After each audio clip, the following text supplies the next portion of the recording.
শেষ বয়সে অবহেলা নয়, সম্মান দিন। বিস্তারিত ওই বোনটার মুখ থেকে শুনুন। শেষ বয়সটা বড় অদ্ভুত রকমের। বয়স হয়ে গেলে তো মানুষ বাচ্চা হয়ে যায়, কিন্তু একটা বাচ্চার মতো ভালোবাসা পায় না, যত্ন পায় না, গুরুত্ব পায় না, পায় শুধু অবহেলা। শেষ বয়সের সঙ্গী আসলে টাকা পয়সা সয় সম্পত্তি কিছুই না। শেষ বয়সের আসল সঙ্গী কথা বলার মতন দুটো মানুষ।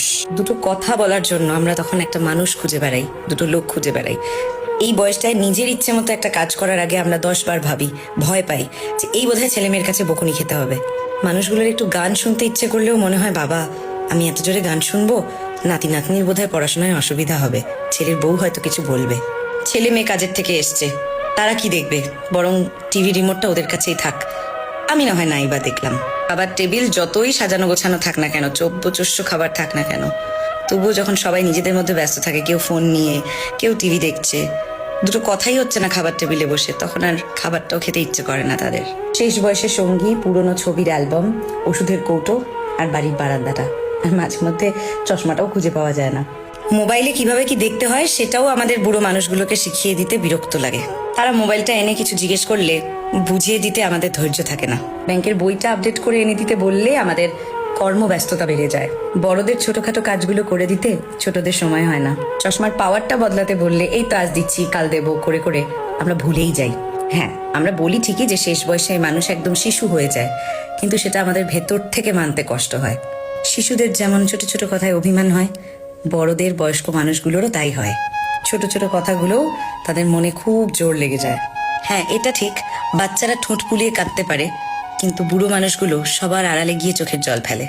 একটা বয়সের পর আর কোথাও ঘুরতে যাওয়া হয় না, তখন বাড়ি পাহারা দেওয়াটাই একটা ডিউটি হয়ে দাঁড়ায়। কোথাও ঘুরতে যাওয়ার সময় বাড়ির বয়স্ক মানুষগুলো বাড়ির বাকি মানুষগুলোর কাছে বোঝা হয়ে ওঠে।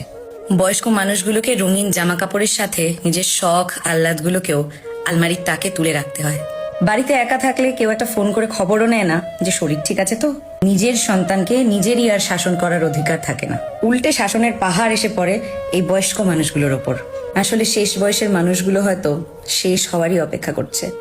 তবে সবাই যে বাড়ির বয়স্কদের অবহেলা করে তা ভুল। প্রচুর ভালো মানুষের জন্য শেষ বয়সটা মানুষের কাছে প্রিয় হয়ে ওঠে। তাই মন থেকে শ্রদ্ধা করি তাদের, যারা ঠাকুমা দাদু বাবা মা বয়স্ক মানুষগুলোকেও ফুলের মতো রাখে। শ্রদ্ধা করি তাদের যারা ছোট থেকে যে বড় হলাম, এই বুড়ো মানুষগুলোর আমাদের জীবনে যে অবদান, সেগুলোর ঋণ একটু হলেও শোধ করার চেষ্টা করে তাদের ভালো রেখে। স্যালিউট জানাই তাদের যারা আজও বাড়ির বড়দের সাথে নিয়েই ঘুরতে যায়। কুর্নিশ তাদের যারা একদিন বন্ধুদেরকে সময় না দিয়ে, বন্ধুদের সাথে আড্ডা না মেরে, বরং বুড়ো মানুষগুলোর সাথে বাড়িতে থেকে গিয়েই সুন্দর একটা সন্ধ্যা কাটায়। নেটফ্লিক্স অ্যামাজন না দেখে সেই বুড়ো মানুষগুলোর ভালো লাগবে বলে তাদের প্রিয় চ্যানেলটা নিজের অনিচ্ছা সত্ত্বেও বসে বসে তাদের সাথে দেখা। ওনারা খুশি হবেন বলে, তাদের ভালো লাগবে বলে একদিন নিজে হাতে বাজার করে গুছিয়ে ওনাদের প্রিয় আইটেমটা রান্না করে ওনাদেরকে খাওয়ানো।